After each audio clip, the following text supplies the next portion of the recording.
kita berdosa dengan bersikap positif karena untuk bersabar terjadi dengan mati budi kafir harus bersyukur agar Allah berkati di nazar Nabi dan Abdul maksudnya waktu kita syaitan ibadah ada bagi kami agar Allah berkata nasab wa tersunikun wa ila hadrati Muhammad sallallahu alaihi wasallam al-Fatihah.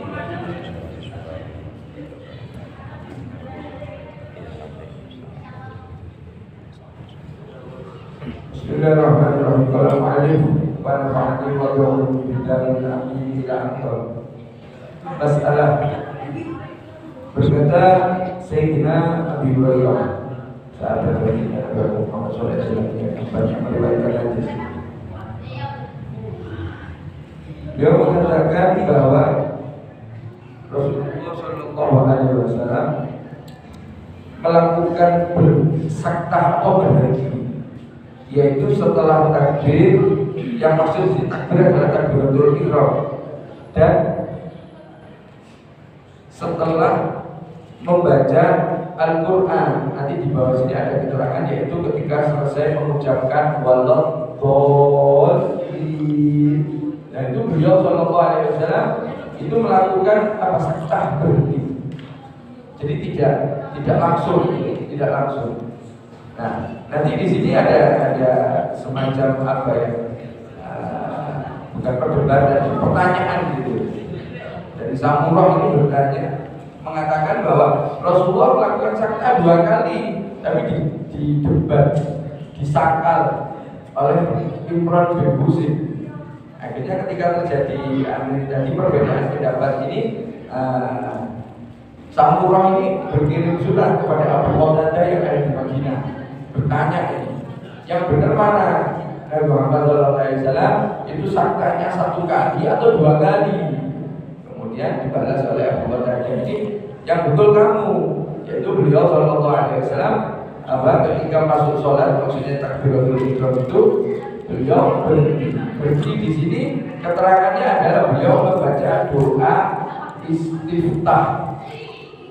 Berhenti untuk membaca doa istiftah. Kemudian ketika waladhdallin, beliau juga saktah lagi, berhenti lagi. Nah khusus bagi imam ya, Anda ketika Anda menjadi imam, ketika Anda berhenti setelah waladhdallin ini, setelah mengucapkan amin ya, itunya sunnah amin ini. Kalau basmalah sahabat waladhdallin ini rukun ya, di bagian daripada surat Al-Fatihah. Jadi ketika selesai amin, imam yang bijaksana itu dia memberi kesempatan kepada makmum untuk menyempurnakan bacaan Fatihahnya. Jangan buru langsung surat. Kenapa? Karena begini, ada 2 keuntungan atau dua maslahat yang akan didapat. Yang pertama, imam ketika berhenti ketika waladhdallin, ya, memberikan kesempatan kepada makmum untuk menyelesaikan 1 rukunnya, yaitu baca surat Al-Fatihah.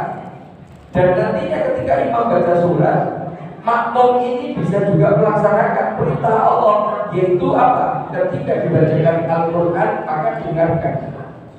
Jadi kalau imam baca surat, makmum selesai baca Fatihah, maka makmum bisa mendengarkan bacaan surat. 2 keuntungan di sini.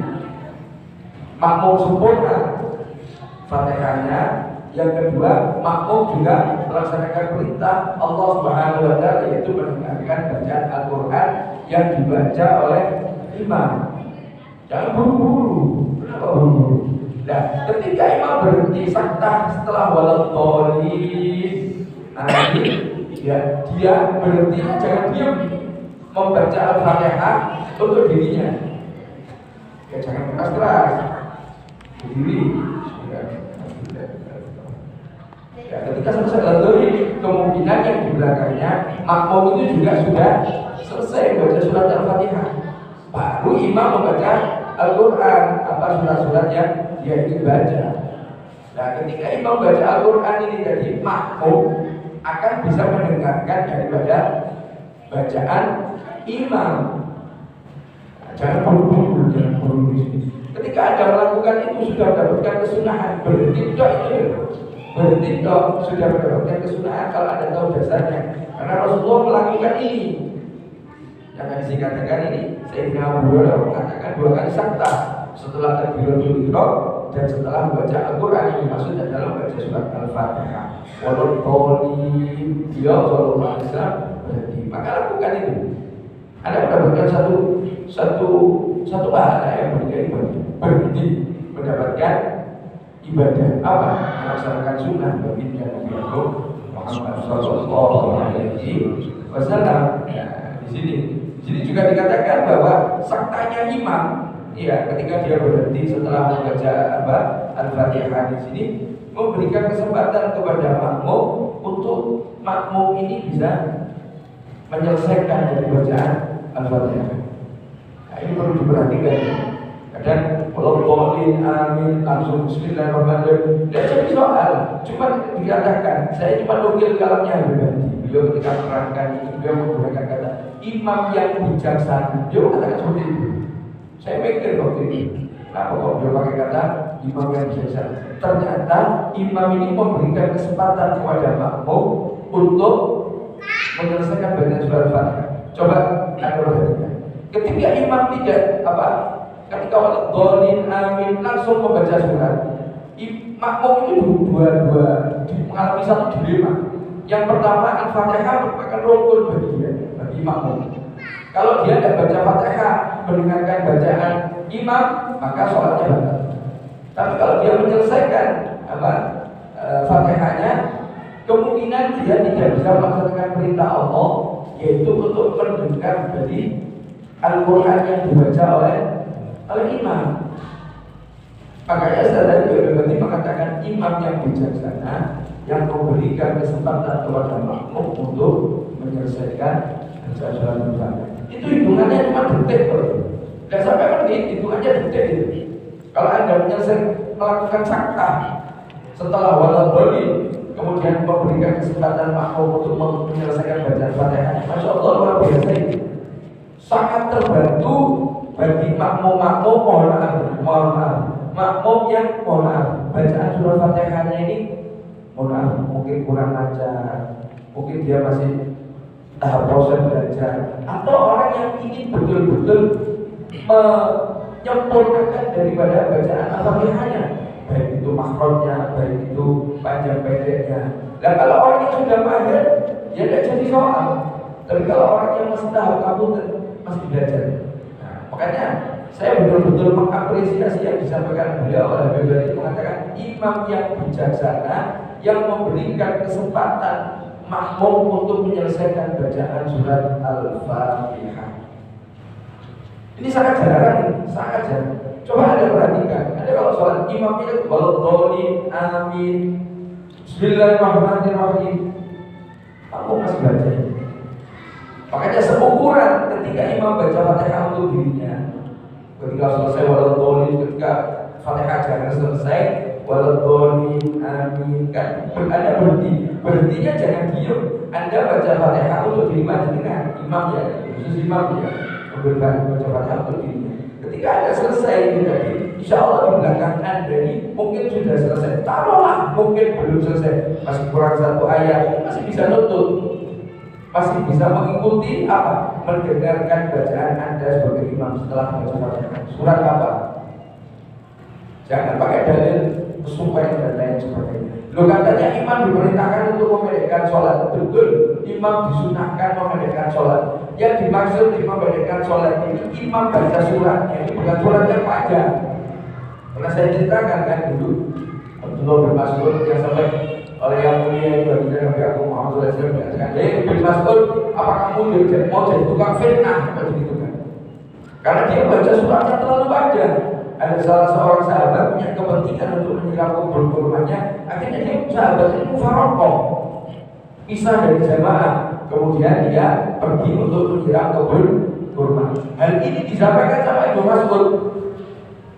Ibnu Mas'ud langsung komentar, adakah hal yang lebih penting daripada urusan akhirat? Seperti itu. Akhirnya sama Rasul komentari, mohon maaf tanda kutip di komentari diingatkan dan berbagai apa kamu mau jadi tukang fitnah? Makanya, dan tadi kalau disuruh berhenti hitungan bacaan Fatihah setelah waladhdallin amin, baca Fatihah untuk dirinya, hitungannya detik kok. Apakah Anda akan mengatakan itu terlalu lama kalau hitungannya cuma detik? Taruhlah Anda baca Fatihah untuk diri Anda 1 menit, 60 detik. Itu. Padahal ada satu perkara yang luar biasa. Imam menjadikan asbab makmum ini membaca Fatihah dengan baik, dengan benar, insya Allah dengan sempurna. Dan imam juga menjadikan asbab makmum ini bisa melakukan perintah Allah, yaitu mendengarkan bacaan Al-Quran ketika dibaca oleh imam. Dua kesempatan. Berbeda dengan yang saya sampaikan bahwa saktah atau berhenti yang dilakukan ini merupakan kesunahan. Beda lagi di sini. Sudah banyak keuntungan yang Anda dapatkan. Makanya saya betul-betul Masya Allah setuju ketika Habib mengatakan imam yang bijaksana adalah imam yang memberikan kesempatan makmum menyempurnakan bacaan Al-Fatihah. Baik itu di sholat wajib ataupun di sholat sunnah. Sholat sunnah yang berjamaah, ada sholat apa? Istisqa, ada sholat duha, ada sholat tarawih. Nah itu jangan buru-buru. Kenapa ada buru-buru? Coba kalau tarawih buru-buru, yang didapat apa? Makanya Al-Habib itu pernah mengatakan, banyak orang mengatakan di bulan Ramadan, alhamdulillah saya tarawihnya dari malam pertama sampai malam terakhir bulan Ramadan tidak pernah putus. Tapi ternyata nilainya 0. Kok bisa? Iya, tidak memperhatikan dari rukun-rukun yang ada di dalam sholat. Salah satunya adalah bacaan surat Al-Fatihah. Kalian perhatikan, Anda harus tahu membedakan ini rukun, ini sunnah. Ya, taruhlah, makanya pahami bahwa kita ibadah kenapa harus buru-buru? Kenapa harus buru-buru? Kalau kita ibadah ini, masya Allah, nilainya ini kembalinya kepada kita. Makanya juga saya ingin menyampaikan yang beliau sampaikan, ketika kita ibadah, ketika antum ibadah, cari yang terbaik. Cari yang terbaik, jangan asal-asalan, jangan hanya buru sunnah. Dulu pernah saya ceritakan di Pantai Alexandria itu, saya bercerita dari beliau tahun 80 berapa itu. Jadi ada sekumpulan manusia di sana ini yang melaksanakan sholat Jumat ini di Pantai Eskandaria di Mesir. Makmumnya itu mohon maaf pakai celana dan tok. Imamnya seperti pakai baju kurung, seperti kalau ada mungkin bayangkan rompi tapi agak panjang. Rompi itu yang ada ori, ada hijau gitu kan. Yang itu tapi agak panjang. Itu imamnya, otaknya. Terus pernah diwawancara yang ditanya soal Pak Wartawati, Anda ini Islam golongan apa ini? Kok sholat Jumatnya semacam ini? Dia ngomong Madhab Syafi'i. Madhab Syafi'i bukankah laki-laki auratnya ini dari pusat sampai dengan bawah? Dia memahami bahwa antara pusat dengan lutut ini berarti yang perkatakan ditutupi. Yang perkatakan ditutupi itu ya sudah tutup aurat menurut dia. Mindsetnya yang keliru. Jadi mereka sholat Jumat itu cuma mohon maaf mereka ada lupa itu. Karena dia memahaminya sama.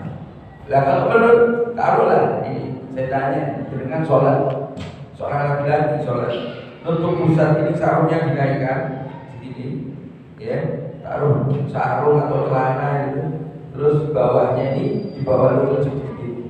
Secara hukum usaha di Fardhu Maghribi itu secara hukum sah karena sudah tertutup auratnya. Salah satu syarat sahnya sholat adalah tertutup dari aurat ini tadi. Nah, kalau laki-laki, kalau perempuan semua bagian tubuh itu apa dan wajah. Kalau sholat laki sholat seperti ini sah tapi baik apa ya? Tentu jauh dari kata baik. Harus perhatikan itu. Maaf, mindset kita, pola pikir kita harus kita benar. Makanya dikatakan ibadah kepada Allah, cari yang terbaik,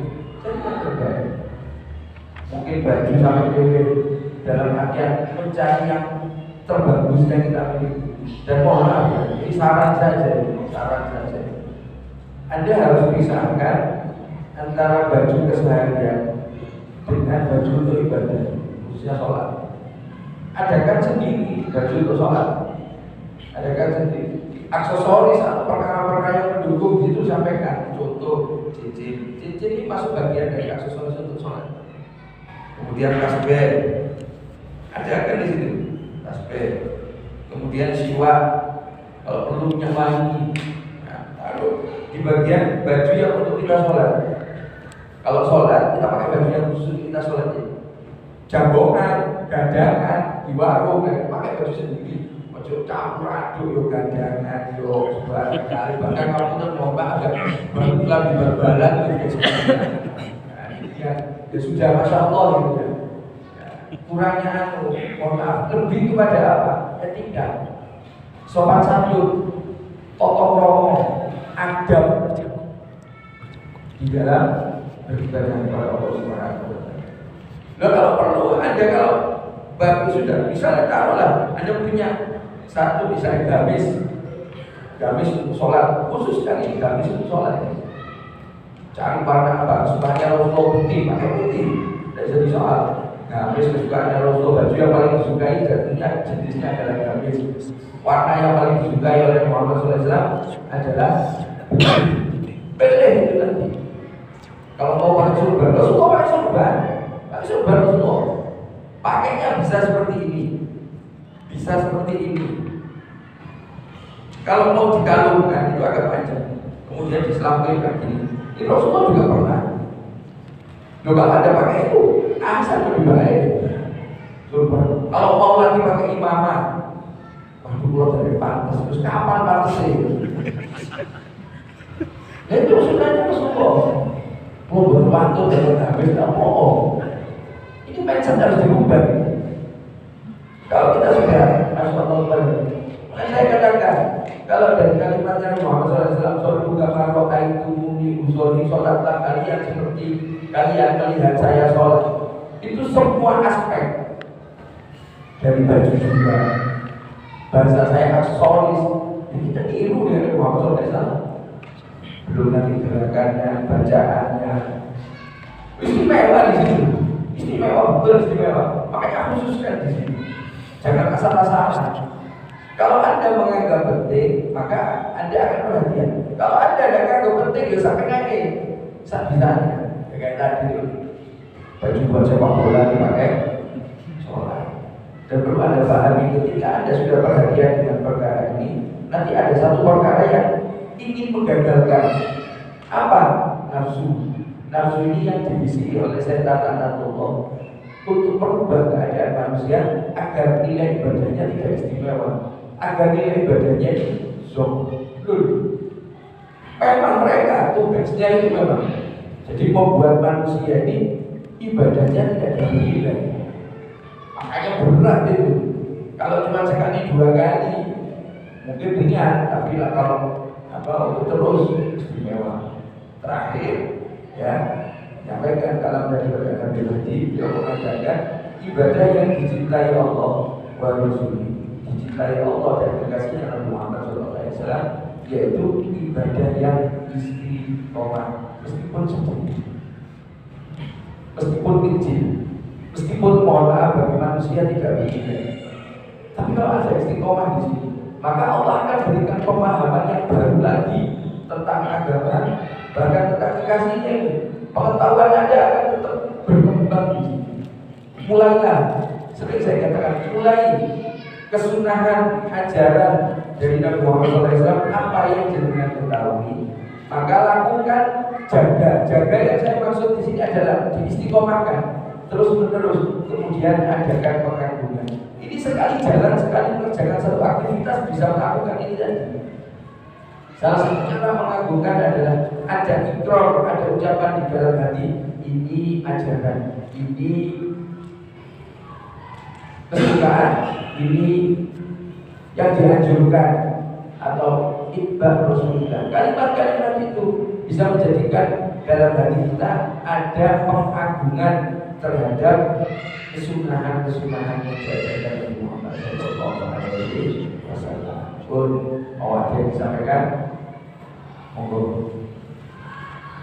Keadaan kita harus baca Bismillahirrahmanirrahim.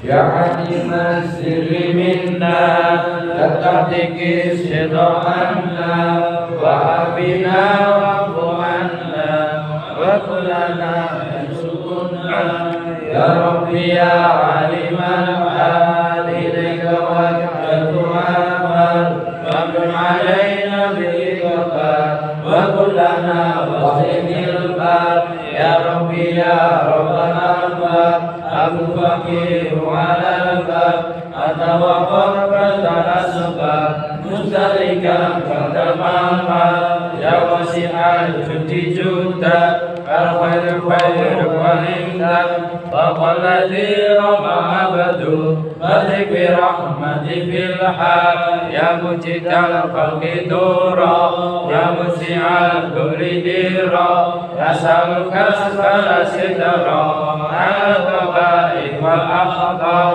Ya man yara sirra qalbi Asbitila muka hasbi Wamku bi'afika dhanbi Wasli usudi mahammah Rabbi alaika timadi Kama ilaika sinadi Syukar wa aqsa muradi Ridauka daimul haq Ya Rabbi ya Rabbi inni As'aluka al-'afwa anni Walam yaqib bika dhanbi Ya malikal mulki ya Allah Ashku ilaika wa abki Min sumidulmi wa hibki Wa su'i fi'li wa taraki Wa syawatil bil walqa Wa hubbi dujja zamima Min kulli khairin amima Bihal balaya muqima Wa khasbuha abas basqa Ya rayha nafsil qawiyya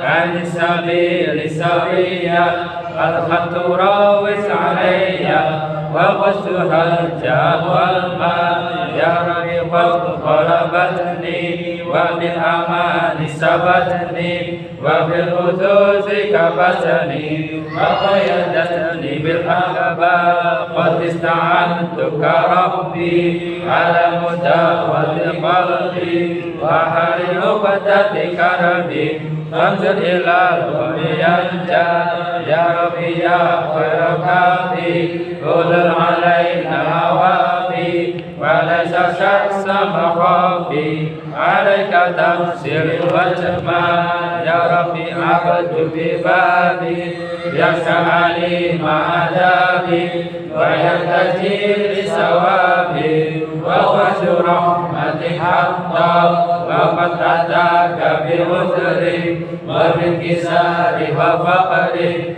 Wa zimbi yusrika wa sari Bimagri judik wal iqdal Wa nun alayhi bi tawbah Yasiru min kulli hawba Wa simu min syari awba Likulli ma anhu qadaha Wa anta qawdal mawali Al-munfarid bil kamali Wa bil ula wa ta'ali Alam ta'am darbil amsa Jujub wa fathuk wa birru Yurja wa fathuk wa qahru Yusha wa zikruk wa syukru Lazim wa hamduk wal ijala Ya Rabbi anta nasiri Falakini kulla khairi Waj'al jinanah masiri Wahtimil imanil haja Wasali fi kulli halah Ala muzil dolala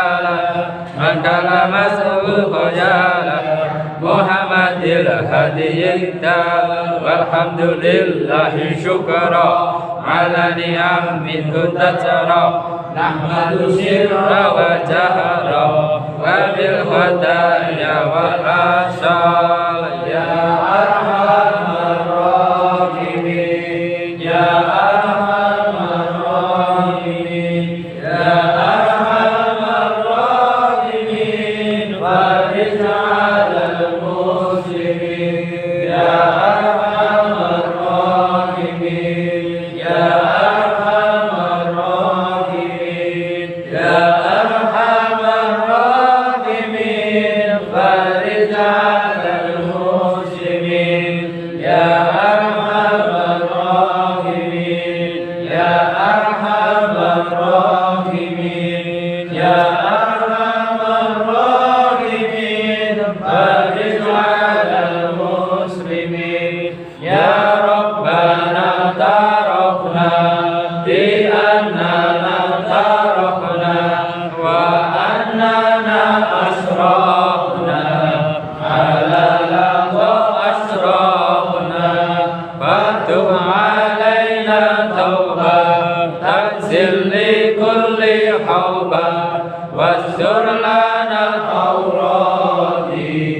وآمين الروعات واغفر لوالدينا ربي ومولودينا والآل والإخوان وسائر الخلان وكل ذي محبة أو سيرة أو شهوة والمسلمين أجمع آمين ربي اسمع فترة وجودا منا لا باكتساب منا بالمصطفى رسولي نهضى بكل سوري صلى وسلم ربي عليه عند حبي وآله وصحبه عدد